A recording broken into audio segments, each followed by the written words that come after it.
네, 여러분 안녕하세요. 여기 파이널 테스트 추가 모의고사 2회분 영상 강의입니다.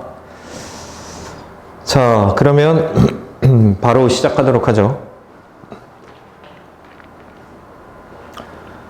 자, 여기 1번 장문 문제죠. 자, 대문항에 좀 살펴보죠. 장문 상황과 이를 고려하여 학생이 작성한 초고이다. 초안이죠. 처음 쓴 글이에요. 자, 물음에 답하시오. 자, 장문 상황 보죠. 자, 장문 상황은 첫 번째, 다크데이터 발생을 줄이기 위한 일상에서의 실천을 설득하게. 자, 첫 번째, 장문 목적이 나오죠. 네, 설득하는 글이네요. 두 번째, 예상 독자는 교내 친구들, 교내 학생들.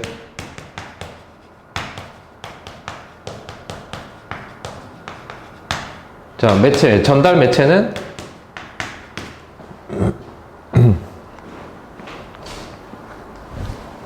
교지, 전달 매체는 학교 신문이네요.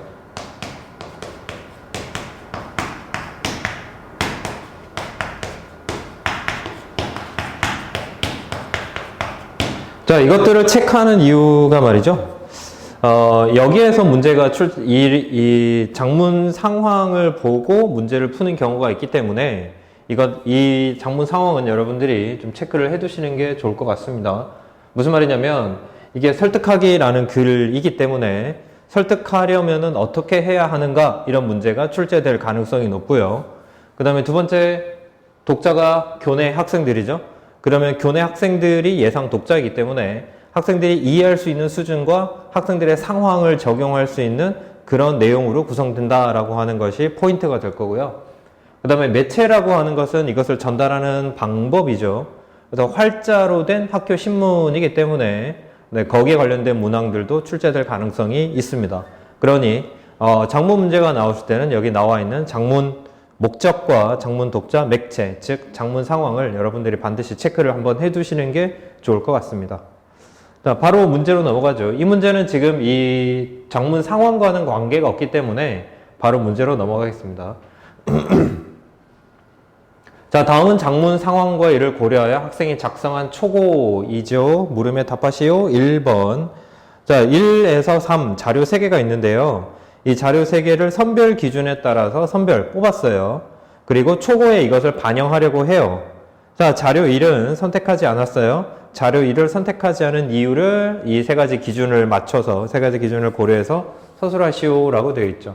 자, 3가지 기준은요. 출처가 분명한가? 그 다음에 목적과 주제에 부합되는가? 그 다음에 최근 현황을 보여주는 자료인가? 자, 먼저 확인 가능한 것부터 보죠. 자, 여기 보시면 출처 모모 교육 지원청이죠.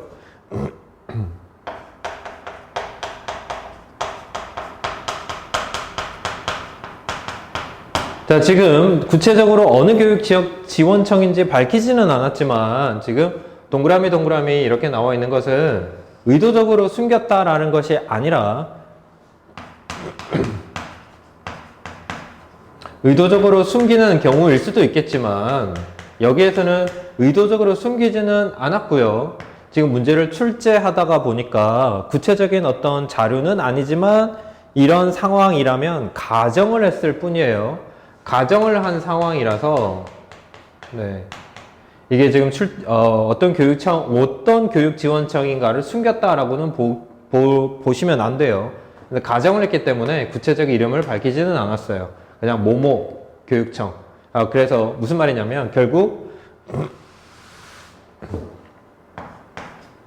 출처가 분명하다. 분명하다라고 보시면 될 것 같아요. 자, 그 다음에 두 번째, 글의 목적과 주제에 부합하는가? 여기 우리 아까 장문 상황에 글의 목적 있었죠. 실천을 설득하기, 일상에서의 실천을 설득하는 글이었어요. 그래서 이 자료가 설득하기에 적합한지 좀 검토를 해야 되고요. 그 다음에 최근 현황을 보여주는 자료인가? 2014년이라서 최근이라고 좀 보기는 어렵죠. 벌써 10년 가까이 되고 있기 때문에 뭐 아직 10년은 아니지만 8년, 7, 8년 이상 된 자료이기 때문에 최근이라고는 볼 수는 없어요. 자, 그래서 이게 적절한가를 좀 봐야 되는데 일단 이건 분명하고 최근이 아니지만 어쨌든 자료가 된다라는 거죠. 자, 그렇다면 이제 우리가 여기에서 글의 목적과 주제에 부합하는가를 조금 더 구체적으로 봐야 되는데 지금 주어진 자료가 2013년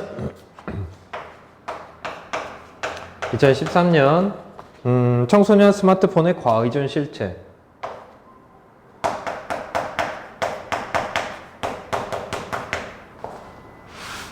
청소년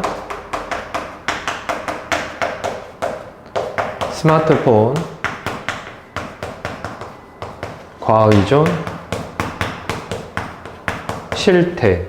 그 상황에 대해서 쓴 보고서네요. 실태라고 했으니까 보고서예요. 어떤 상황인지 청소년이 스마트폰을 얼마나 의존하고 있는지, 심하게 의존하고 있는,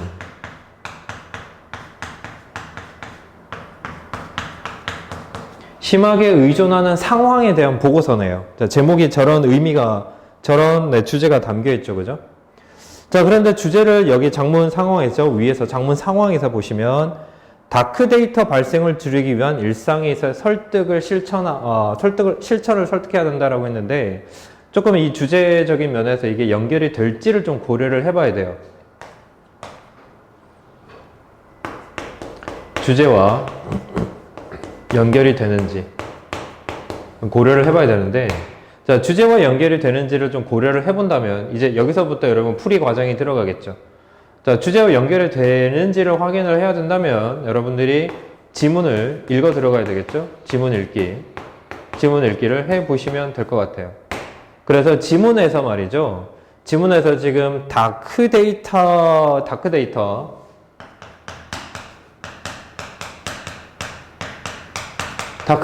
어떻게 줄이는 방안, 이 주제가 말이죠. 그쵸? 다크 데이터의 발생을 줄인다. 다크 데이터를 줄이는 방안에 대해서 얘기를 하는데 이 다크 데이터를 줄이는 것과 스마트 과의존, 청소년의 스마트 과의존이 어떻게 연결이 되는가를 좀 검토를 해 보셔야 되겠죠. 주제와 연결이 되는가, 연결이 되지 않는가를 검토를 좀 해 보셔야 돼요. 자, 그래서 거기에 관련된 내용을 정리를 하셔서 여러분들이 서술을 하시면 되겠죠. 자, 그래서 자료 1은 출처가 분명해요. 출처가 분명하지만 일단 시기적으로는 최근 자료는 아니고요. 그 다음에 이 주제, 보고서의 주제와 우리가 쓰고자 하는 이 학교신문에 싣고자 하는 글의 내용이 부합하는가를 좀 봐야 되는데 여기서는 읽어보시면 주제와 부합하지 않음을 우리가 확인할 수 있어요. 자, 제가 딱히 이렇게 읽어 들어가지는 않을게요. 읽어 들어가지는 않을 거니까 여러분들이 한번 확인해 보시면 될 것 같아요. 자, 그래서 자료 활용에 대한 문제라서 비교적 잘 뽑아낸 문제예요. 장문 상황을 먼저 고려를 해 보고 그 다음에 거기에 대한 자료가 합당한지를 판단하는 문제라서 여러분들이 이런 유형의 문제를 잘 접해보지는 못하셨을 것 같아요. 접해보지는 못하실 것 같기 때문에 이 장문 상황과 자료가 서로 잘 활용이 가능한지, 장문 상황에 비해서 장문 상황과 관련하여 주어진 자료가 활용이 가능한지를 판단해 보셔야 돼요. 자, 그러려면은 주제적인 면에서 독해, 지문을 읽고 주제의 부합성을 여러분들이 판단해 보시면 될 것 같아요. 자, 그래서 판단해 보시면 이 글은 주제와는 그다지 관련 있는 내용은 아니에요. 이 자료가. 그래서 출처는 분명하지만 최근 자료도 아니고 그 다음에 부합하지도 않는다라는 내용으로 서술에 들어가시면 될 것 같네요. 괜찮으신가요? 자, 그러면 다음 문제로 넘어가 보겠습니다. 자, 2번 문제는요, 역시 우리가 독서 지문 중에서 말이죠. 독서 지문 중에서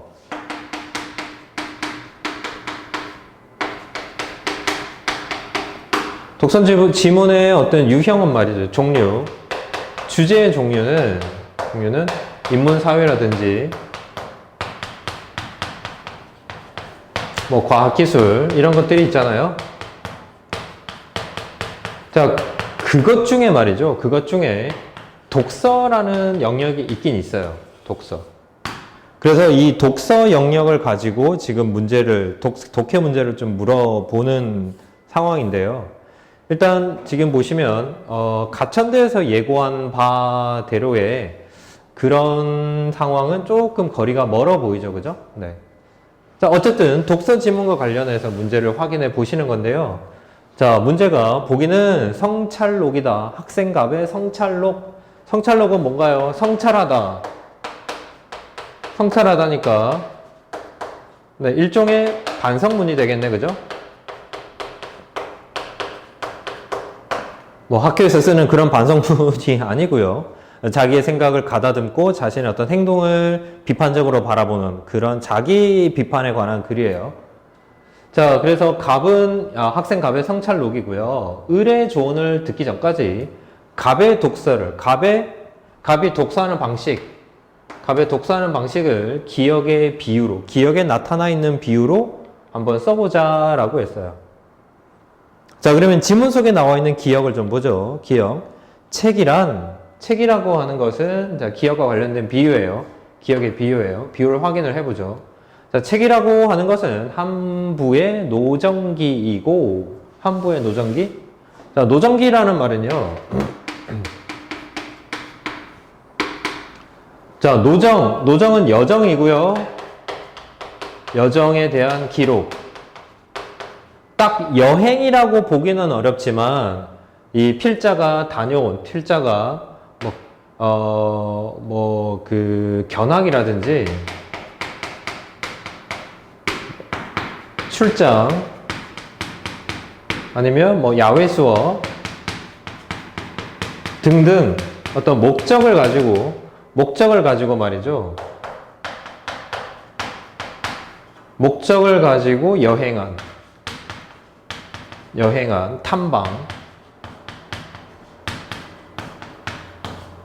탐방한 글이라고 보시면 될 것 같아요. 딱히 여행의 목적은 아니에요. 이 노정기라고 했을 때는요. 모든 것들을 다 포함하는 그런 글이에요. 어쨌든 어느 장소에 다녀온, 어디 갔다 온 이야기고요. 행함이라고 하는 것은 행한다, 실천이 되겠죠. 실천이라고 하는 것은 말에게 물을 먹이고 수레에 기름을 칠해서 달리는 것이다 라고 얘기했네요. 자, 그렇다면 여기서 나타난 비유, 책을 어디에다 비유했죠? 책은 노정기고요. 그 다음에 행함, 책이라고 하는 것은 노정기이고, 행함이라고 하는 것은 말에게 물을 먹이고 술에 기름칠을 해서 달리는 것이라고 되어 있어요. 자, 그렇다면 여기에 을의 조언을 듣기 전까지 갑의 독서는 어떤 거였냐라는 거죠. 자, 보기로 가보죠. 자, 오늘 학급 회의에서 학급 티셔츠를 맞추는 것에 대해서 반대하는 몇몇 친구들에게 짜증을 냈다. 학급 회의 후 친구 을이 찾아와서 어제 수업 시간에 발표했던 발표와 다른 나의 행동을 지적했죠. 생각해보니 나는 밀리라는 사람의, 유럽의 철학자죠. 미래의 자유론에 대해 발표하면서 다수의 힘으로 소수를 침해해서는 안 된다고 얘기했고, 하지만 오늘의 나의 말과 행동들은 내가 읽고 발표한 내용과 맞지 않는 부분이 있어서 부끄러웠다. 을의 조언으로 나의 독서와 우리 삶이 별개가 아니고 독서가 우리의 삶의 방향을 바르게 해준다는 것을 생각하게 되었다라고 반성을 했네요. 자, 그러면 이 학생의 지금 조언을 듣기 전까지 비포가 되겠네요. 이전의 독서는 어떤 것이었냐라는 거죠. 특히 미래책 자유론에 대해서 내가 발표를 했다. 그 책을 읽고 발표를 했는데 그때 이 책의 내용과 지금 오늘 나의 행동은 서로 맞지 않다라는 이야기겠지, 그지? 그러면 이전의 독서는 어떤 독서였냐? 자, 여기서 비교를 해보시면 독서라고 하는 것은 노정기이고요. 그리고 행함이라고 하는 것은 물을 먹이고 술에 기름칠해서 달리는 것이라고 했죠, 그죠? 자, 그러면 여기 자, 노정기라고 하는 그 책이 되겠죠, 그죠? 이전 독서는 노정기가 있다? 노정기가 있나? 노정기가 있나요? 책은 있지, 그지? 책은 있어요. 자유론이라고 하는 책은 읽었어요. 책은 읽었는데요. 그 책을 읽고 행함 있어요? 실천이 있나요?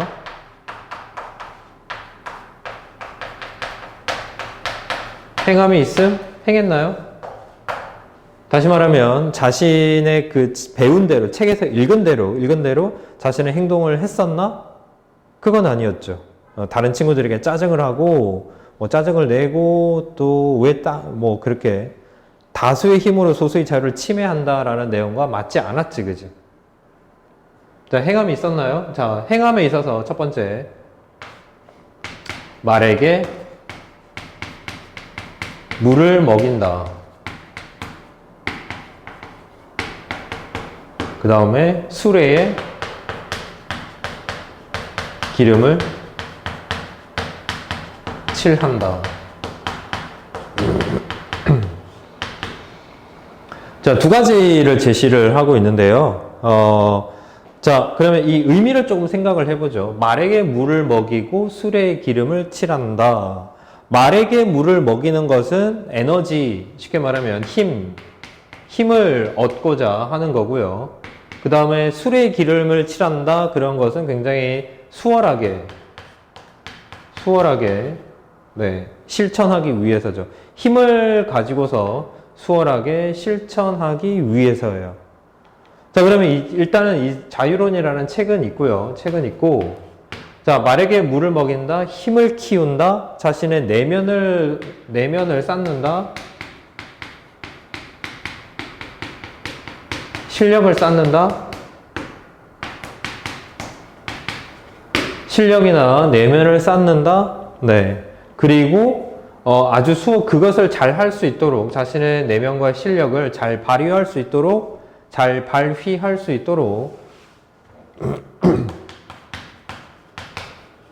실력과 내면 잘 발휘할 수 있도록 그런 행위를 했나라는 거죠.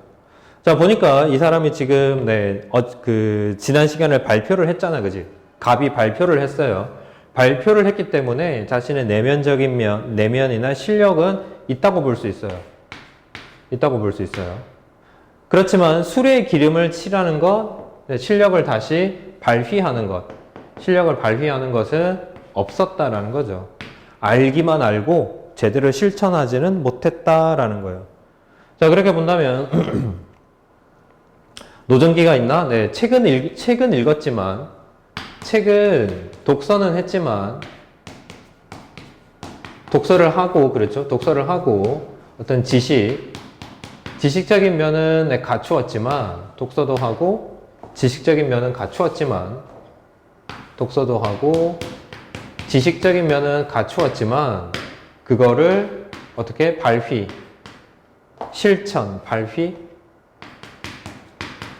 실천하고 발휘했는가, 실력을 발휘했는가, 이러지는 못했다라는 거죠.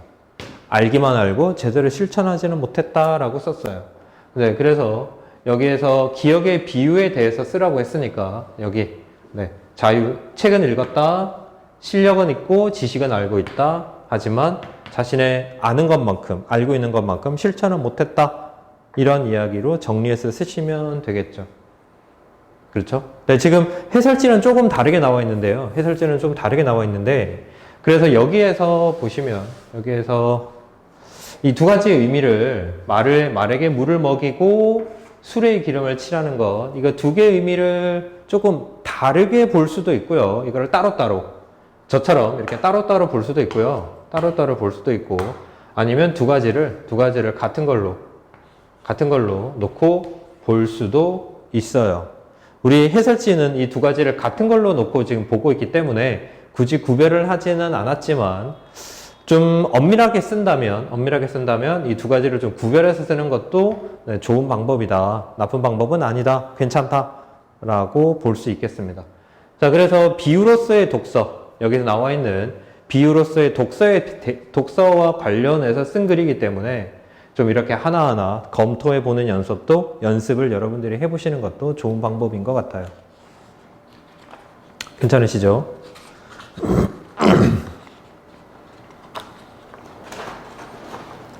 자, 그 다음에 문제로 가볼까요?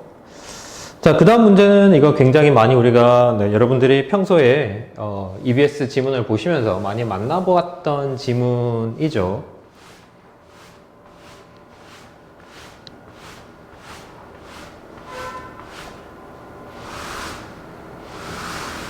자, 지문 내용과 관련해서는 이 시간에 좀 따져보지는 않겠지만 그래도 이 글의 전반적인 구조에 대해서는 좀 살펴보고 가도록 하겠습니다. 자, 우리가 독서를 할 때 말이죠. 독서를 할 때 좀 주의해야 될 게 있죠. 독서 시 주의할 점. 팁이라고 보시면 될 것 같아요. 팁. 독서 시 주의해야 할 점 팁이라고 한다면 여기에서 나와 있는 것은 어떤 거냐면요. 자, 여기에 보시면 연도가 나와 있어요. 연도. 자, 연도에 왜 좀 여러분들이 주의를 하시면 좋으냐면요. 연도에 좀 집중을 해봅시다. 자, 우리가 시험장에서 말이죠. 시험장에서 이렇게 독서 지문을 마주하게 된다면 여러분들이 아무래도 많은 긴장감이 올라갈 거고 구체적인 내용이 기억이 나지 않는다면 좀 되게 좀 당황할 소지가 있죠. 자, 그럴 때 우리가 좀 확인해 보면 좋은 방법이기는 한데요. 일단 연도가 나와 있는 것은 여러분들이 좀 쉽게 이건 우리가 눈으로 발견할 수가 있어요. 그러니까 쉽게 말하면 눈에 잘 띄는 거죠.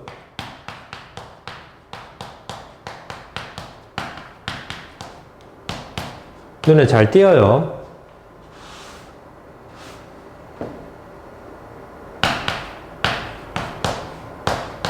눈에 잘 띄죠, 그죠? 네. 왜냐하면 이게 숫자라서 그래요, 숫자라서 눈에 잘 들어와요. 다시 말하면 한글 속에 들어있는 숫자는 눈에 잘 들어와요. 자, 그래서 숫자가 보이면 말이죠. 특히 연도가 보이면 그 다음에 여러분들은 뭘 하셔야 되냐면요. 그 연도가 연속적인지를 좀 파악을 해 보시는 게 좋겠어요. 자, 그래서 제일 위에 1889년이라고 나왔죠, 그죠? 1889년이라고 나오고 그 첫 번째 문단에서 밑에서 네 번째 줄, 첫 번째 문단의 밑에서 네 번째 줄에 가시면 1908년이 나와요. 그 다음에 두 번째 문단에 가시면 1920년이 나오고요. 그 다음에 네, 네, 여기가 마지막인가요? 네, 마지막이네요. 1920년. 그래서 1889년, 그 다음에 1908년, 1920년. 네, 이렇게 연도의 연속성이 있죠, 그죠? 연속성이 있어요. 자, 그렇다면 이 글을 우리가 어떻게 파악할 수 있냐면, 연도의 연속성이 있다면 이건 통시적 구성이라고 보거든요. 통시적 구성이에요. 자, 통시적 구성이라는 말은 무슨 말이냐면, 네, 시간이나 시대의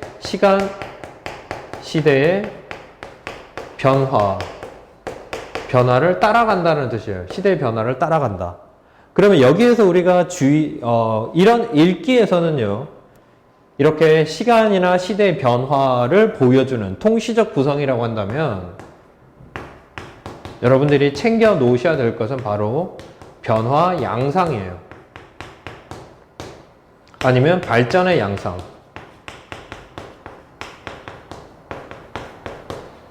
주제와 관련되어 있는 것이 어떤 식으로 발전을 해왔는가, 어떤 식으로 변화해 왔는가를 좀 보시는 게 좋을 것 같아요. 네, 이거 좀 알아두시면 좋을 것 같아요. 자, 그 다음에요. 여기서 보시면 이게 또 다시 좀 이쪽으로 갈게요. 두 번째는 뭐냐면요. 첫 번째, 연도에 좀 집중을 해 보시는 게 좋고요. 자, 두 번째 이 글은 보니까 과학기술이에요. 과학기술이고, 지금 본격적으로, 그 첫 번째 문단에 보시면, 첫 번째 문단의 마지막에요. 마지막에 1문단의 마지막에 뭐라고 설명이 되어 있냐면, 좋은 결과를 얻지 못했다라고 나와 있어요. 좋은 결과를 얻지 못했다. 그러면 우리 예상컨대 이렇게 변화의 양상이지, 그지? 좋은 결과를 얻지 못했으면은 나중에는 어떻게 될까요? 시간이 지나면, 네, 제일 최근에는, 자, 시대적인 변화에서 제일 최근으로 간다면 이것은 좋은 결과, 즉, 성공의 결과가 나타나 있을 거라고 여러분이 뭐 하셔야 된다? 먼저 좀 추측해 볼 수가 있다.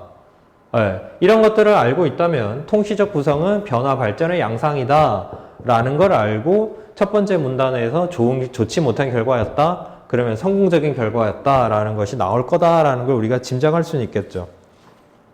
그래서 네, 제일 마지막에 1923년에 제일 마지막에 연도가 하나 더 나와 있죠, 그죠? 1923년에 노벨 생리학상을 받았어요. 그러면 네, 성공이겠지, 그지? 그러면 어떤 과정을 통해서 그 성공의 과정을 밟았냐라는 거예요. 자, 그러면 다시 문제로 돌아가 보죠. 3번 문제. 기억에 해당하는 방법을 정리할 때 윗글을 바탕으로 1, 2, 3에 들어갈 알맞을 내용을 써라 라고 했어요. 결국 여러분 3번 문제가 무슨 문제예요? 네, 이 과정을 좀 정리를 해서 이 과정을 정리해 보자라는 거예요. 이 과정을 정리를 해보자라는 거죠. 자, 기억으로 가보죠. 자, 기억. 임상적 내용을 보증할 만큼 좋은 결과를 얻지 못했어요. 자, 좋은 결과를 얻지 못했어요. 이전의 결과. 그러니까 발전이 있기 전에 이전의 결과가 제대로 결과를 만들어내지 못한 이유가 뭐냐. 그래서 1문단에도 네, 좋은 임상, 1문단에서 이런 말이 있었죠. 임상 실험이 성공하지 못했다. 그 당시의 출출 기술로서는요. 그러니까 1902년까지의 추출 기술, 1908년이죠. 1908년까지의 추출 기술로서는 이렇게 임상적인 결과를 낼 수 있을 만한 것을 만들어내지 못했다라는 거고. 자, 이 문단에서부터는 이제 그 벤팅이라는 과학자의 어떤 그 과정을 총 4단계, 그러니까 네 번의 실험의 과정을 쭉 설명을 하고 있어요. 그래서 벤팅의 실험에서는요, 섬세포의 분비물이 선포세포에 기원한 효소를 다 파괴를 했었다라는 것을 밝혀낸 것이고, 그 다음에 3문단에서는 연구 성과에 관한 이야기가 실려 있죠. 자, 그래서 그런 내용을 여러분들이 읽고 정리를 해보시면 되겠죠. 첫 번째 문단을 잘 읽고 정리를 해보시면, 자, 섬세포에서 1번, 섬세포에서, 네, 이건 정리를 하시면 돼요. 여러분이 읽고. 섬세포에서 분비되는 인슐린을 파괴가 되지 않은 채 높게 뭐가 높은 순도가 높게 얻어내는 방법을 몰랐기 때문이지. 첫 번째는요, 좋은 결과를 낳지 못했다라고 하는 것은 섬세포에서 분비되는 인슐린을 파괴되지 않은 채 순도 높게 얻는 방법을 몰랐어요. 그럼 4번 문제를 보시면 벤팅이 실험했던 그 4번의 과정을 또 읽고 정리를 하시면 될 것 같아요. 자, 내용과 관련된 문제니까 굳이 제가 따로 언급할 필요는 없을 것 같고요. 다시 한번 말씀을 드리면, 자, 독서 지문에서 여러분들이 좀 집중을 해주면 좋은 거 뭐냐면 연도가 연속적으로 나오는지 안 나오는지 좀 보시는 게 좋겠다. 그러면 이것은 통시적 구성에 나올 것이고, 그 통시적 구성에 따르는 내용은 변화 양상이나 발전 양상을 보여주는 거기 때문에 그것은 결국 네, 과정, 발전의 과정이다라고 하는 것 좀 기억을 해두시면 좋겠네요. 그래서 다음에 혹시 저런 지문이 보이면은 빨리 연도를 체크를 해두시면 네, 이 흐름을 좀 여러분의 한눈에 그 흐름을 이해할 수 있을 것 같아요. 자, 그 다음에요. 이 연도뿐만 아니라 다른 것도 마찬가지인데 연도도 그런 같은 의미가 있어요. 연도와 같은 의미로 나오는 게 고대, 중세, 뭐 근대, 현대 이런 단어들도 연속적으로 나오는지 좀 살펴보시는 게 좋고요. 고대, 중세, 근대, 현대 이런 것들. 고대가 나온다면 좀 확인을 해보세요. 고대라는 단어가 보이시면 중세가 나오는지 그렇게 시간의 흐름을 보여주는지 좀 파악을 해보시고 그 다음에 그 예술에서 많이 나오는 또 내용이긴 한데 예술에서 그 문예사조 있죠? 예술사조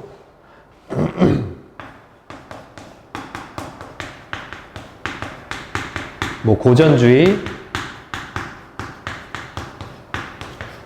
낭만주의, 인상주의 이런 것도 마찬가지인데요. 이 그러니까 예술 지문에서 이런 주의로 나타나는 것들이 좀 연속적으로 나타나는지 이것도 같은 기능을 하고 있으니까 좀 이것도 참고로 알아두시면 좋겠네요.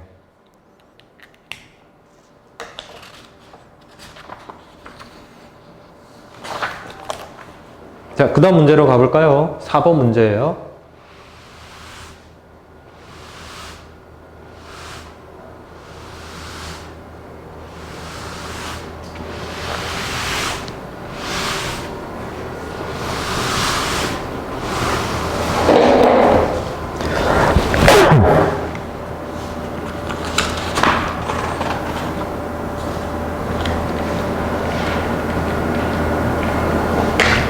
자, 여기에서 나와 있는 문제, 5번 문제 먼저 좀 읽어보죠. 자, 기억은 제우스가 자유롭게 살다가 다른 동물처럼 지도자를 보내줄 것을 청원하는 개구리들의 모습을 비판하는 말이다.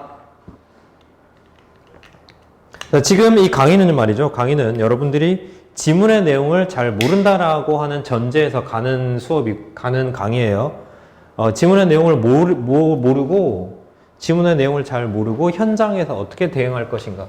이 수업이 파이널과 관련된 파이널의 어떤 모의고사 추가분이라서 말이죠. 추가분이어서 여러분들이 좀 전제로 깔려 있는 건 뭐냐면 현장에서 어떻게 대응에 들어갈 것인가 라는 것이 이 수업에 좀 깔려 있어요. 그래서 현장에서 어떻게 이 문제를 해결할 수 있을 것인가 라는 건데 자, 5번 문제를 보시면, 자, 제우스가 자유롭게 살다가 다른 동물처럼 청원하는 개구리들을 비판하고 있네요. 자, 그러면 지금 보시면 우리가 여기 이 작품에서 말이죠. 이 소설에서 제우스와 개구리는 어떤 관계야? 갈등 관계네요.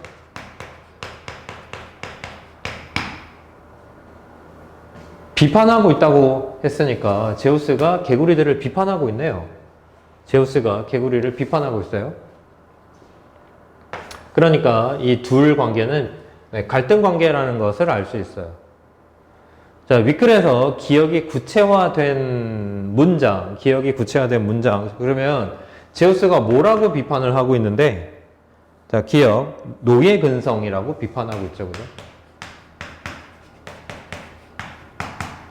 자, 노예 근성이라고 비판해요. 그러면 어떤 거에 대해서 제우스가 노예 근성이라고 비판을 했는지 그 부분을 좀 살펴봅시다. 그 위에 좀 올라가죠. 자, 제우스는 혼잣말같이 중얼거렸다. 노예 근성. 자, 그러면 그 위에 그러하오나 임금을 모시고 섬기려는 개구리족의 결의는 이미 견결한가 하나이다.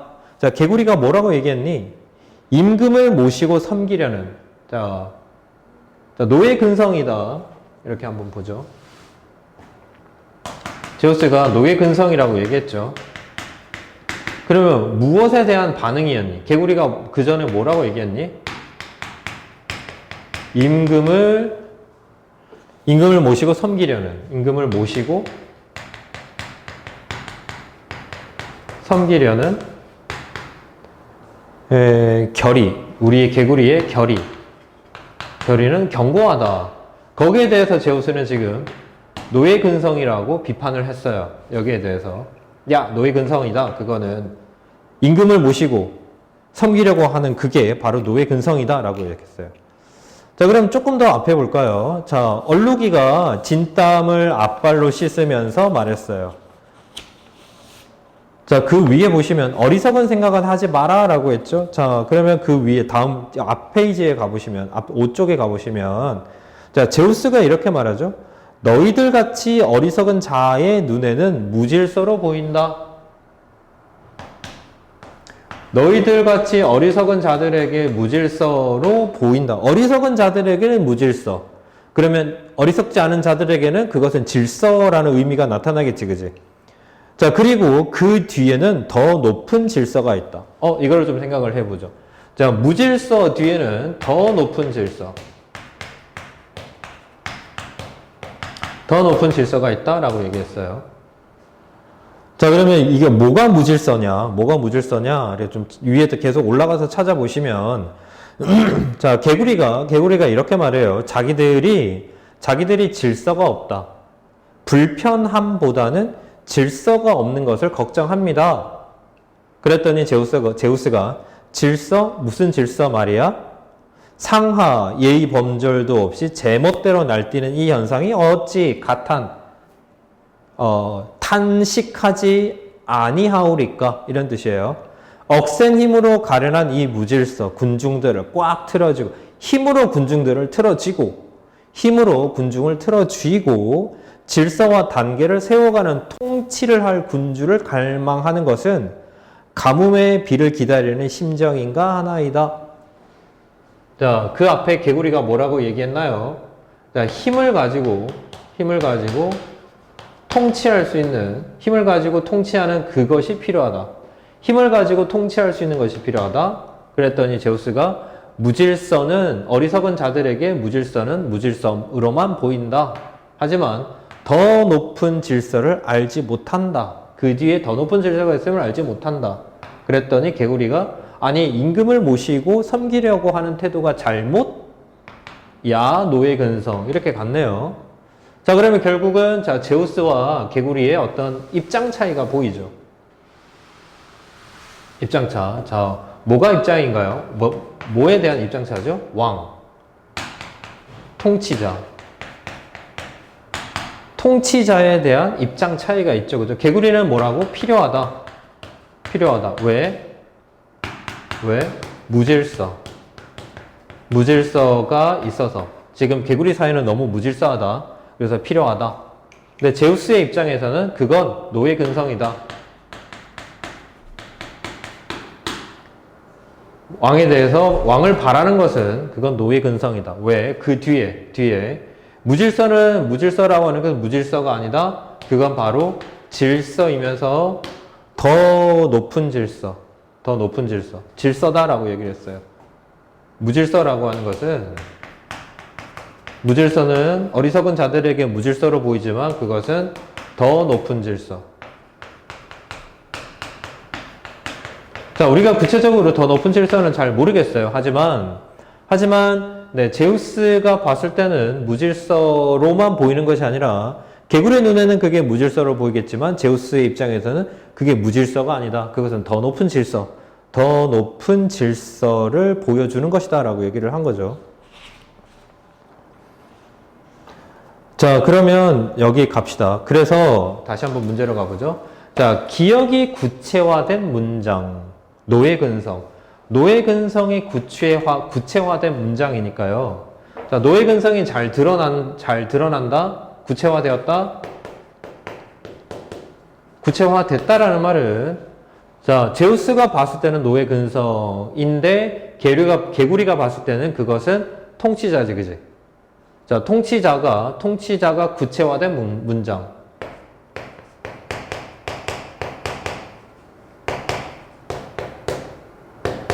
그냥 통치자가 구체화된 문장을 찾으라고 하면 되겠네요. 자, 개구리는 무엇을 갈망하고 있니? 통치자를 갈망하고 있죠, 그죠? 그러면 통치자가 구체화됐다라는 말은 통치자가 나타났다? 통치자가 실현되었다? 네, 이런 쪽으로 좀 보면 되지 않을까요? 자, 그래서 쭉 그 노예근성이라는 말 쭉 읽어 내려가시면요. 쭉 읽어 내려가시면 돌아온 날 다음 날이었다. 마지막 문단에서 하나, 둘, 셋, 네 번, 다섯, 여섯, 일곱. 네. 밑에서 일곱 번째 줄에 가보실래요? 마지막 밑에서 하나, 둘, 셋, 넷, 다섯, 여섯, 일곱 번째 줄에 가시면 이게 나와요. 자, 돌아온 날 다음이었다. 제우스를 만나고 돌아온 날 다음. 조반을 마치고 아침을 먹고 바위 등에 뒹굴고 있노라니까 멀리 보이는 올림포스 산의 흰 봉우리에 무지개가 서더니 검은 것이 하늘 높이 솟자 이어서 이리로 향해 쏜살같이 떨어져 왔다. 연못이 왈칵 뒤집힐 듯이 물을 뿌리면서 검은 것이 풍덩 빠졌다가 물리 위에 떴다. 그것은 큼직한 통나무였다. 자, 제우스가 보내준 자신들의 임금이라고 하는 것을 의심한 자는 없었다. 자, 그러면 개구리들은 통치자, 통나무. 통나무가 떨어진 것을 보고 이걸 뭐라고 여겼니? 네, 통치자라고 여겼죠. 통치자라고 여겼고요. 자, 그 다음에 개구리들은 예전에 날짐승들이 독수리 앞에서 하던 모습을 생각하고, 그러니까 독수리, 날짐승들의 왕이니까 거기 날짐승들이 자신들의 왕, 독수리를 보면서 하는 행동을 생각하고 얼룩이의 지휘로 통나무 앞 물 위에 정렬을 했어요. 정렬, 나란히 섰죠. 자, 정렬이 끝나자 얼룩이는 재빨리 앞으로 나아가 어전에 대령하였다. 자, 예전에 새들이 했던 방식대로 새들이 독수리 앞에서 뭘 했나요? 새들도 정렬을 했네, 그지? 새들이 정렬을 했듯이 개구리도 뭐 했다? 통나무 앞에 정렬을 했죠.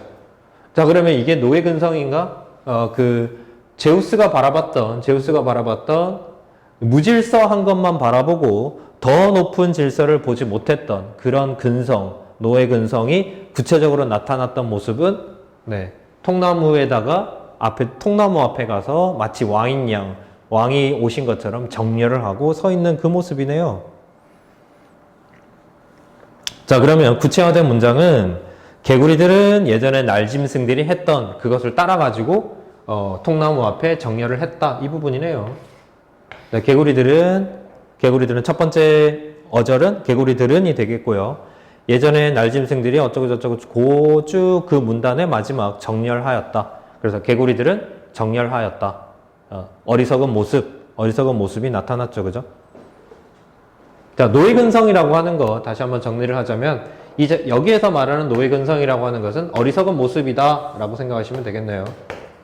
어리석은 모습. 그런 모습이 구체화된 것은 개구리들이 날짐승들이 했듯이 개구리들이 통나무 앞에 정렬해 있는 모습인 거죠. 자, 어전이라고 하는 건 뭐냐면요. 어전이라고 하는 이 뜻은요. 임금 앞에, 통치자 앞에 이런 뜻이에요. 어라는 말이 임금, 지도자 이런 뜻이야. 앞이라는 뜻이니까요. 임금 앞에, 지도자 앞에, 통치자 앞에 나타났다. 대령하였다. 네. 자, 6번으로 가볼게요. 자, 보기에 밑줄 친 부분을 바탕으로 니은이 의미하는 바를 서술하고자 한다. 윗글을 바탕으로 1과 2에 알맞은 단어나 구절을 쓰시오.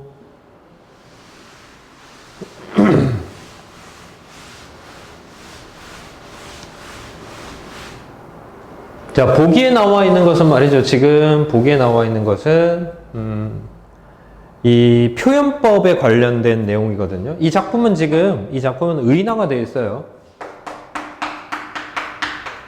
개구리를 의인화했는데요. 자, 개구리는 바로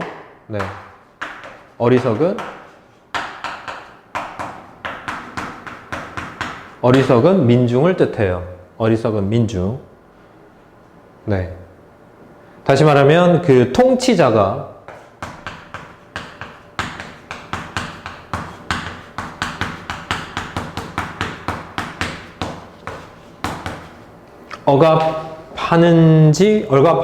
하는 것인지도 모르는 거죠.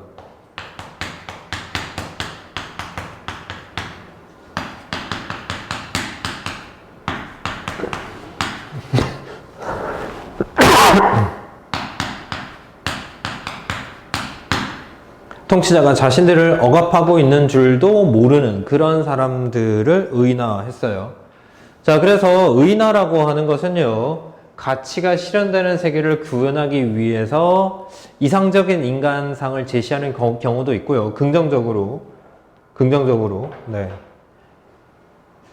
가치가 실현되는 세계를 구현하기 위해서, 그런 것들을 나타내기 위해서 의인화를 쓰기도 하고, 그 다음에 과도한 욕망으로 훼손된 현실을 바로잡기 위해서는 문제의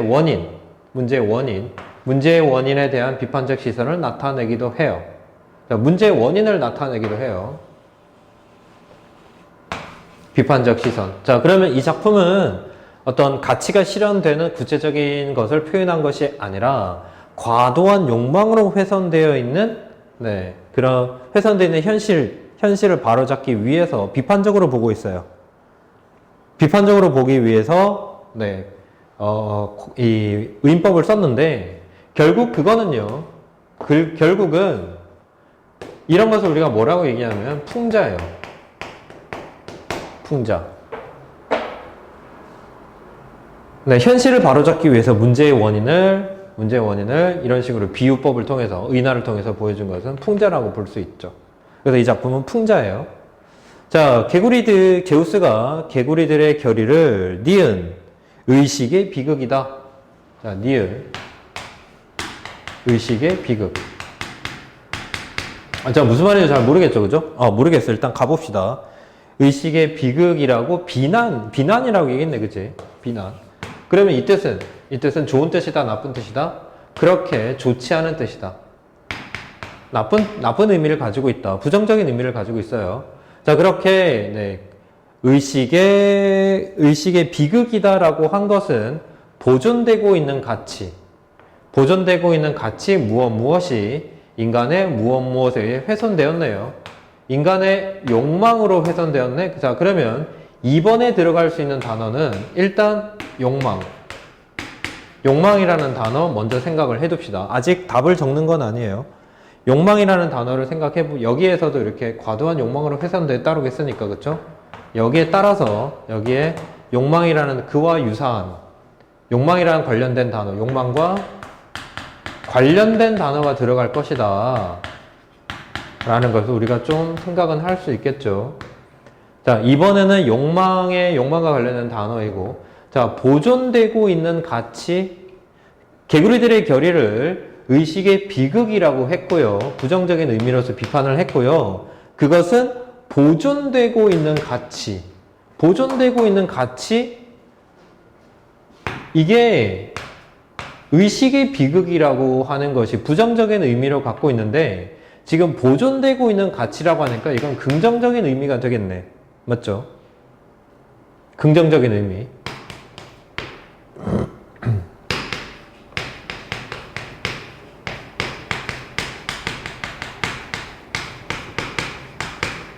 보존되고 있는 가치, 그러니까 의식의 비극이라고 하는데 부정적인 의미, 비판적인 의미인데, 보존되고 있는 가치는 의식의 비극과는 대비되는, 반대되는 그런 개념일 것이다 라고 알 수 있을 것 같아요. 네. 자, 그러면 여기서 가봅시다. 그러면 비판적인 의식을 의식의 비극이 아니라 긍정적인 의미를 가지고 있었던 것은 우리가 앞에 노예근성 할 때 좀 나타났었는데요. 노예근성 할 때 뭐라고 얘기했냐면 무질서가 어리석은 자들에게는 그게 무질서로 보이지만 좀 의식이 있는 자들, 현명한 자들에게는 그게 무질서가 아니다라는 말을 했었죠. 그죠? 그래서 그것과 관련된 단어가 더 높은 질서였어요. 더 높은 질서. 자, 그래서 1번. 자, 1번은 더 높은 질서. 자, 더 높은 질서는 어디에서 왔니?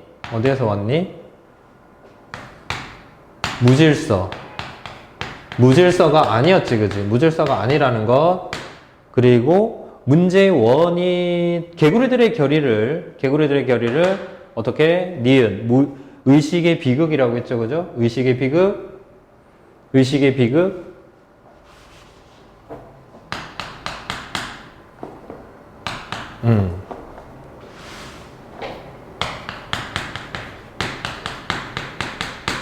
의식의 비극이라고 했는데 그것과는 어때요? 그것과는 대비되는, 상반되는 뜻이었어요.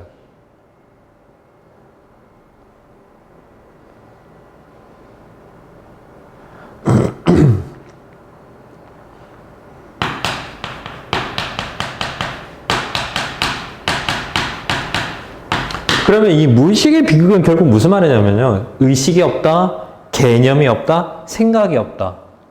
개념이 없고 생각이 없는 것으로 인해 발생한 비극이라는 거지. 그것 자체가 비극이라는 거야. 개념 없고 생각하지 않는 것 자체가 비극이라는 거야. 자, 그래서 그런 것과 대비되는 것은 더 높은 질서가 되겠죠. 보존되고 있는 가치, 보존되어야 하는 가치.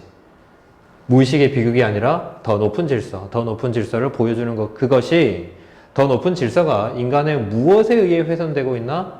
욕망에 관련된 단어, 부정적인 단어를 찾았어야 돼요. 자, 그래서 거기 니은을 좀 보시죠. 자, 의식의 비극이요. 너는 조작을 쉬지 못하고 조작하면 반드시 이루어지나니 낸들 어찌하랴. 의식에는 이미 불행의 씨가 깃들어 있거든. 들어보아라. 너희들이 생각하고 소원하고 행동하였거든. 그것이 이루어지는 것은 나는 막을 도리가 없다. 이제 연못으로 돌아가 기다려라. 곧 너희의 소원을 풀어주리라. 라고 했어요. 자, 의식 없는 비극이요. 의식의 비극이요. 무의식의 비극이요. 의식의 비극이요. 자, 의식이 없는 것에 대한 비극이지, 그치? 무질서로 나타난 비극이에요.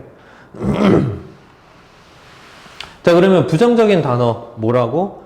너희들은 조작을 쉬지 못하고 조작하면 반드시 이루어진다. 조작하면 반드시 이루어진다. 두 번째는 조작인데요.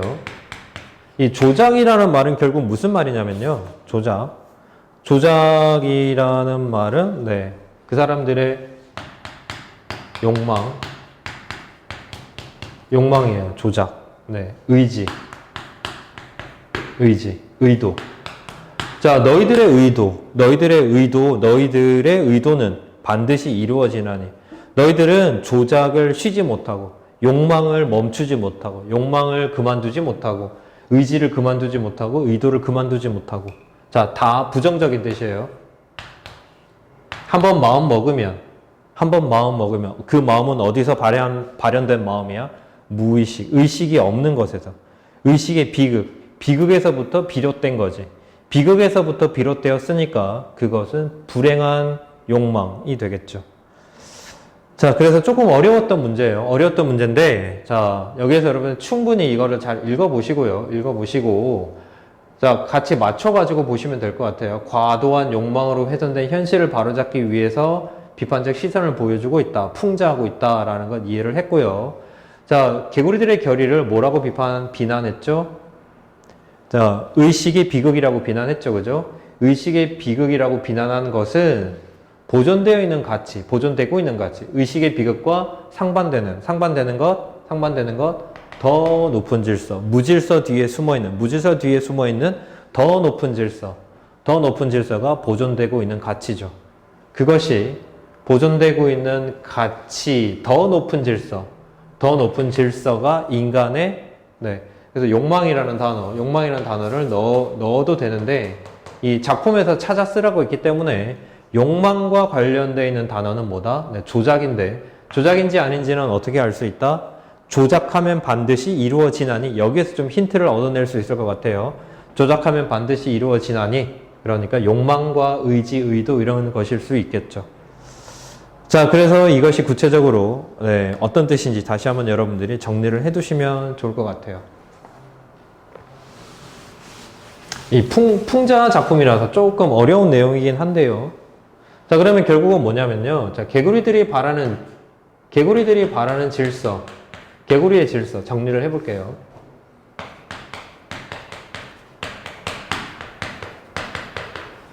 앞에서 그랬어요. 힘 있는 자가 나타나서 힘 있는 통치자.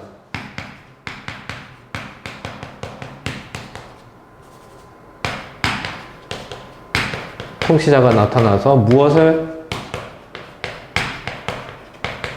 무질서를 바로잡는 것. 이게 개구리들이 원하는 거죠, 그죠? 개구리들이 말하는 질서예요. 자, 그런데 제우스가 말하는, 네, 무질서 뒤의 것. 무질서보다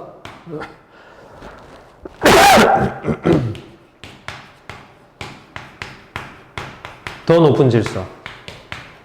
제우스가 말하는 무질서보다 더 높은 질서가 의미하는 바가 뭐냐면요. 이것은, 네. 섭리죠. 다시 말하면 이 섭리는요. 사회를 구성하고 사회를 운영하는 섭리. 그러니까 인간 사회에 들어있는 인간 사회의 섭리라는 거죠. 이치라는 거야. 무질서가 아니다. 무질서하게 보이지만 그 뒤에는 아주 높은 가치가 들어있다라는 거예요. 자, 이게 무슨 말이냐면 여러분. 이때는요, 지금 이 작가가 무엇을 비판하고 있냐면요. 네. 4.19 이후에 나타난 네, 군부독재. 박정희 군부독재, 네. 5.16 쿠데타를 비판하고 있어요. 4.19 이후에 나타났던 군부독재, 5.16 쿠데타를 비판하고 있는 그런 내용이에요. 그러니 군인들로 나타나기 시작한 그런 통치가 결국은 어때요? 자신들을 억압하고 있는 것인지를 몰랐다라는 거죠. 그런데 제우스가 봤을 때는 그런 무질서, 4.19로 비롯되는 변화를 위한, 앞으로 더 나아가기 위한 무질서예요. 자, 그 무질서 뒤에는 더 높은 질서, 더 높은 어떤 이상의 실현, 가치의 실현이라고 하는 것이 들어있는데, 그런 것들을 개구리가 제대로 보지 못했다라는 거죠. 그래서, 네, 참고서나, 한번 보시고 그 부분에 대해서 한번 확인을 다시 한번 정리를 해 두시면 좋을 것 같아요.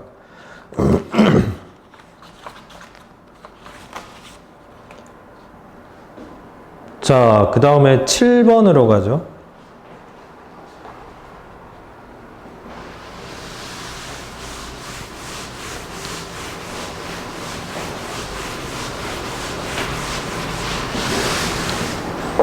자, 7번 문제도 많이 했던 문제라서, 네, 7번에,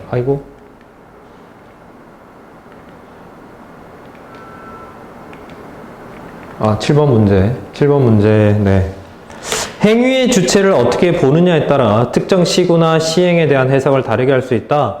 다음은 행위의 주체에 따라 기억, 서론님의 의미를 서술한 것이다. 1과 2에 알맞은 해석을 서술하시오. 자, 기억을 임에게 어떤 사정이 생겨 화자가 그러면 정리를 해봅시다. 이 작품 가실이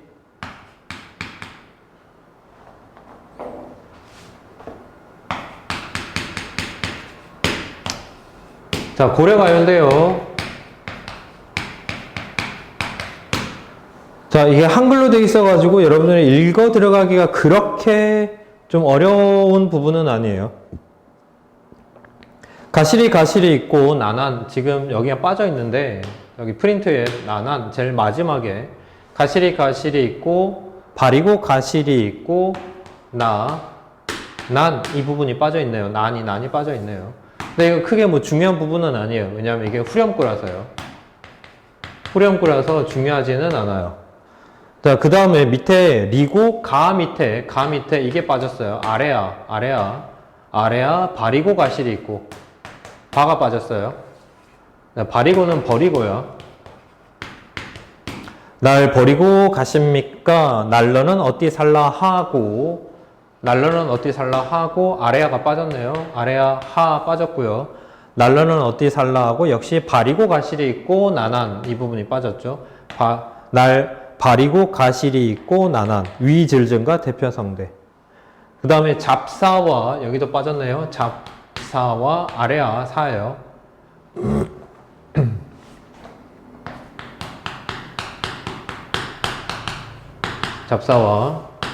잡사와 두어리 만한 여기도 만한이 빠졌네요. 두어리 만한 프린트가 지금 여기가 그 지원이 안 되는 프린트라서 그런 것 같아요. 자, 선하면 아니올세라. 선하면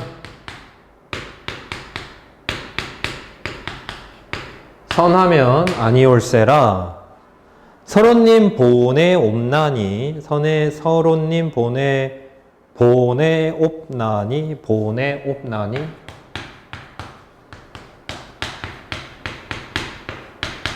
옵도 빠졌네요. 서로님 보내 옵나니 보내 옵노니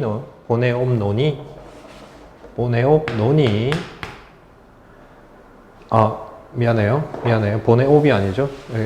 보내 앞 논이 보내 앞 논이 가시는 닷 여기다 쓸까요?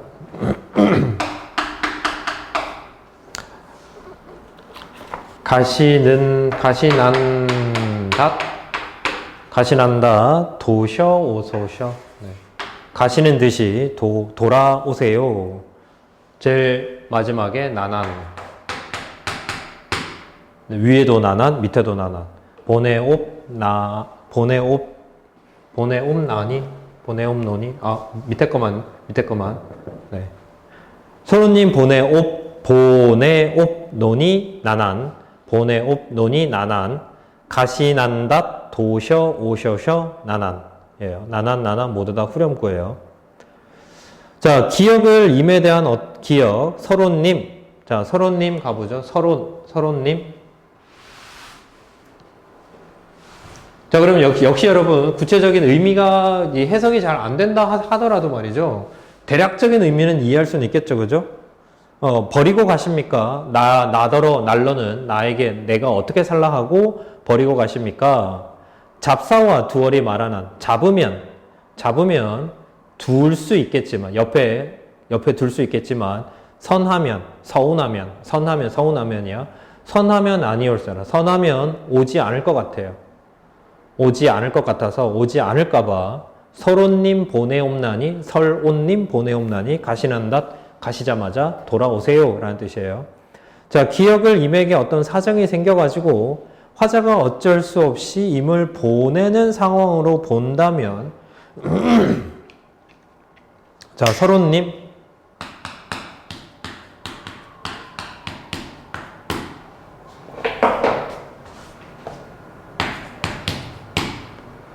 자, 화자가 어쩔 수 없이 임을 보내는 상황이야. 화자가 뭘로 나온다? 주체가 돼요. 그러면 자, 서럽다의 주체는 누구야? 화자가 주체겠지. 그러면 서럽게 서러우리만큼 서럽지만 이런 식으로 해석이 가능하지 되지. 서럽지만. 자, 님을 보내요. 서럽게. 내가, 화자가. 서럽게 보내옵나니 이렇게 해석할 수 있고요. 자, 기억 또한 기억을 이별을 부정적으로 인식하는 화자가 이별의 고통을 부각하기 위하여 표현한 것이다. 자, 그러면 역시 여기도 화자죠, 그죠? 화자가 주체가 돼요. 화자가 주체가 되는 거죠. 이별의 고통을 부각하기 위해서. 네. 여기서는 서럽지만 이렇게 들어가는 게 좋겠죠? 서럽지만. 서럽지만 님을 보내는 거죠. 자, 그러면 어떤 슬픔, 이별을 강조하기 위해서는요, 서럽게, 슬프게, 이런 의미의 이렇게 해석을 할 수가 있겠죠. 그래서 하나는 서럽지만 그 서러움을 참고 보내는 거고요. 그 다음에 어떤 그 이별의 고통을 부각한다면 서럽게도 아주 서럽게, 힘들게, 어렵게, 네, 슬프게 이런 식으로 이해가 될 수 있겠죠. 그래서 주체의 상황에 따라서, 주체가 어떤 상황이냐에 따라서 네, 해석이 달라질 수 있어요.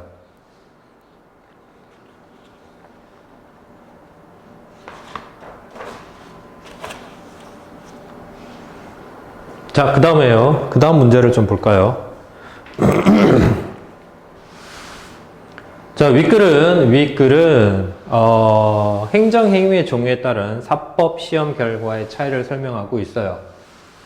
자, 행정행위의 종류에 따라 사법심사 범위의 차이를 설명하고 있고요. 보기에 제시된 행정법규의 행정행위 종류를 쓰고 그것의 심사 범위를 서술하시오 라고 되어 있네요. 자, 이것도 내용만 여러분들이 읽어보시면 될 것 같아요. 내용에 자, 행정행위의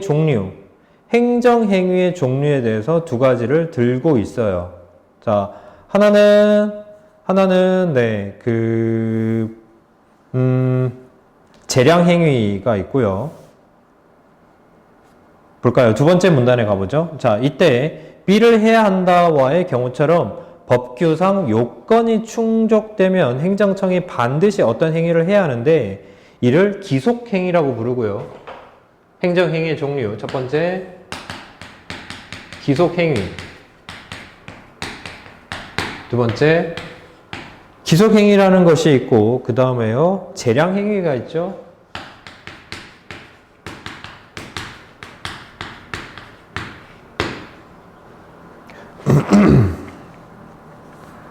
자, 그 다음에요. 그 행정행위에 대한 심사 범위, 사법심사의 범위는요. 자, 이런 행정행위, 그러니까 행정부에서 하는 여러 가지 그런 행위들은 법적인 통제를 받는데요. 기속행위의 경우에는 행정청에 특정 행위를 해야 할 의무가 부과되므로 이것을 따르지 않은 행정행위는 법에서 그 효력이 부정될 수 있어요. 자, 기속행위는 어떻게 한다고요? 특정 행위를 해야만 의무가 부과가 되죠. 기속행위를 하기 위해서는요, 특정 행위를 해야만 네, 의무가 부과되므로 특정 행위를 하지 않았을 때 특정 행위를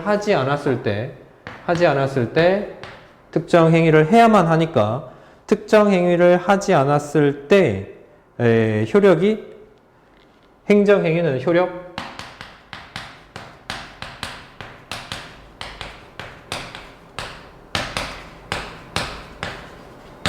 효력이 없어져. 뭐뭐 해야 하는데 안 했어요. 해야 하는데 안 했기 때문에 그것의 효력은 없어져요. 자, 재량행위라는 걸 보죠. 만약에 그걸 재량행위로 본다면, 재량행위로 본다면, 입법자가 가능 규정을 통해 행정청에 선택권을 부여하고 있으므로 법원은 행정청에 주어진 재량권이 목적에서 벗어나 행사된 것인지,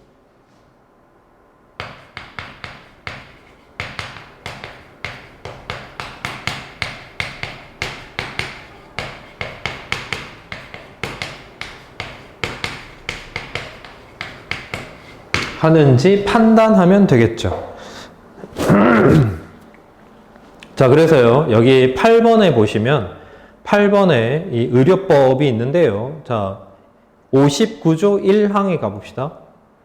보건복지부 장관 또는 시도지사는요, 보건의료 정책을 위하여 필요하거나 국민보건에 중대한 위해가 발생하거나 발생할 우려가 있으면 의료기관이나 의료인에게 필요한 지도와 명령을 할 수 있다라고 나와 있네요. 여기 할 수 있다. 할 수 있다. 할 수 있다니까 이거 재량행위죠. 기속행위는 어떻게 해야 한다로 나와요? 해야 한다. 해야 한다로 나오는 것은 법에서 해야 한다라고 나오는 것은 기속행위고요. 할 수 있다라고 나오는 것은 재량행위예요. 그렇기 때문에 이것의 심사 범위의 차이는요. 재량권이 목적에 부합하는지를 법적으로 판단하면 되겠죠. 네. 그래서 여기 59조 1항이 재량행위이기 때문에 할 수 있다라고 한 재량행위이기 때문에 그 재량권이 목적에 부합하는지를 법적으로 판단하면 된다. 이런 내용을 쓰시면 됩니다. 자, 내용과 관련된 문제니까 어렵지는 않죠. 그죠? 자, 그 다음에요. 문법 정리하고 네, 마무리 하도록 하겠습니다.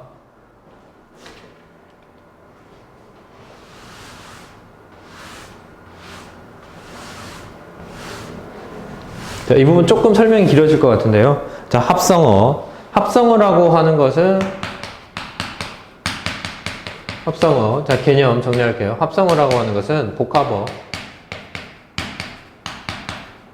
복합어의 일종이고요. 실질 형태소. 형태소와 실질 형태소의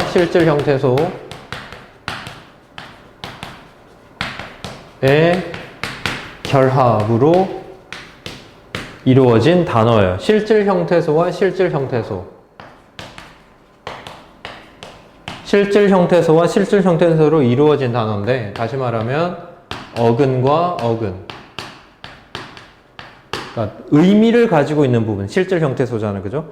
의미를 가지고 있는 부분들의 결합인데, 자, 그것은 우리말을 구성하는 방식과 같은 게 있고요. 우리말을 구성하는 방식과 같은 것. 자, 저걸 우리가 뭐라고 부르냐면, 통시적 합성어라고 불러요. 우리말의 문장을 구성하는 방식, 이 말이 통시적이라는 뜻이거든요. 그 다음에 니은은요, 우리말의 문장을 구성하는 방식과 같지 않은 것이니까 이걸 우리가 비통사적이라고 불러요. 자, 구체적인 예들은 앞에 좀 나와 있네요. 그죠? 명사, 용언과 관형사, 용언의 관형사형, 용언의 연결형, 이런 식으로 설명이 나와 있어요. 자, 그러면 한번 하나씩 확인을 해보죠. 자, 여기 덮밥 있네요. 덮과 밥이죠. 그죠? 자, 이것을 보시면 자, 덮밥은 어떻게 되어 있나요? 실질 형태소니 맞죠? 덮다라고 하는 그 용언의 어간에다가 밥이라고 하는 명사가 붙었지, 그지? 자, 여기 명사 가봅시다. 용언의 이게 관형사형이니? 덮이라고 하는 저게 덮다라는 단어인데, 동사. 덮다라고 하는 이 단어에서 말이죠. 덮다에서 이게 용언의 관형형이니? 관형사형이야? 아니면 용언의 어간이야? 이걸 여러분들이 판단을 하셔야 되겠죠. 그죠? 자, 덮이라고 하는 것은 어간이지, 그지? 이 뒤에 부분이 덮으면 이렇게 나오니까 이건 어미라고 부르고요.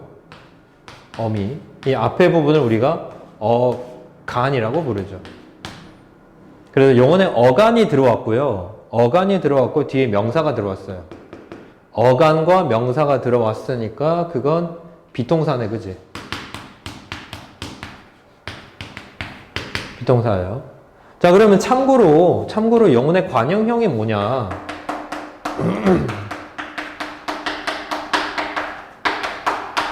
용언의 관형형은요, 네,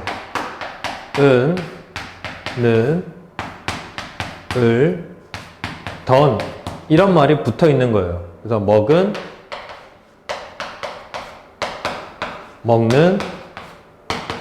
먹을, 먹던 이런 식으로 붙어 있는 것을 우리가 용언의 관형사형, 어미, 관형형이라고 불러요. 자, 그래서 뒤에 어미가 붙어 있지, 그지? 은, 는, 을, 던이라고 하는 어미가 붙어 있어요. 그런데 여기는 어미가 없이 그대로 들어왔지, 그지?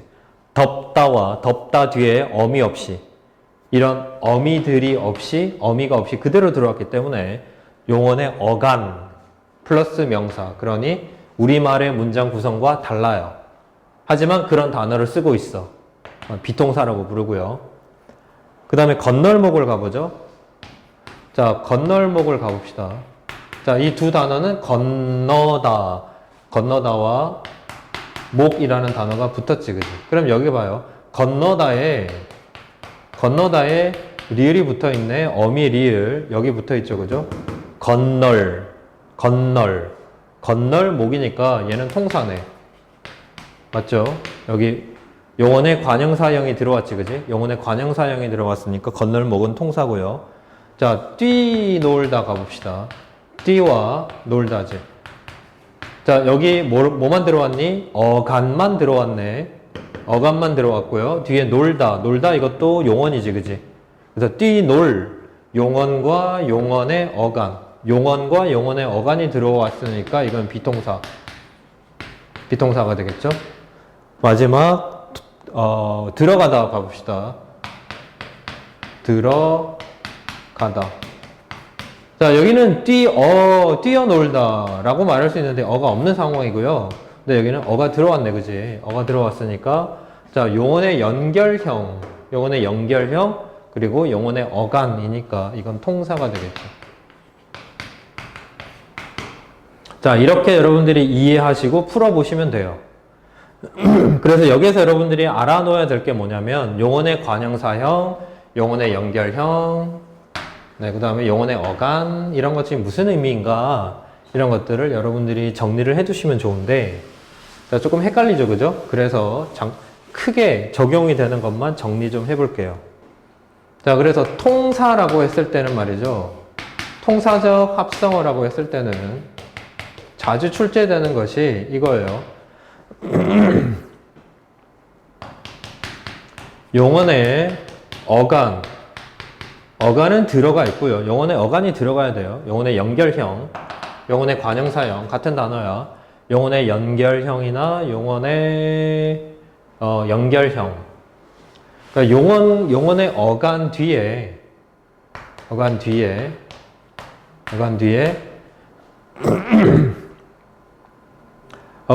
뭐가 있어요. 그러니 용언 어간 뒤에 어미가 있어요. 어간 뒤 어미가 들어와요. 어미가 있어요. 자, 통사적 합성어는 단어와 단어의 결합인데 명사 이런 것들은 그런 것들은 우리가 쉽게 이해할 수 있어요. 명사. 네, 책가방. 이거는 쉽게 파악할 수 있는데 말이죠. 저것도 통사적이고요. 그런데 이렇게 용언이 들어오게 되면 거기에 어미가 들어 있어야 돼요. 어미가 들어 있으면 통사적 합성어. 자, 비통사적 합성어는요, 반대예요. 용언의 어간 뒤에 어미가 없어야 돼요. 그래서 이거 하나 좀 기억을 해두세요. 용언의 어간 뒤에 어미가 있으면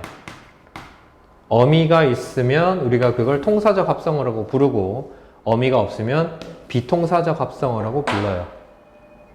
되셨죠? 이게 가장 큰 차이점이에요. 자, 용언의 어간 뒤에 어미가 있으면 통사적 합성어, 용언의 어간 뒤에 어미가 없으면 비통사적 합성어. 예를 하나 들어두시면 되겠죠, 그죠? 이건 덮밥. 어미가 안 들어왔죠, 그죠? 그 다음에 들어온 것은 돌아가다. 어미가 들어왔죠, 그죠? 도라라고 하는 어미가 하나 들어왔어요. 자, 저런 식으로 여러분들이 정리를 해두시면 될 것 같네요. 자, 그래서 여기까지 좀 보고, 네, 그 다음에 계속 2회 두 번째 모의고사로 넘어가도록 하겠습니다.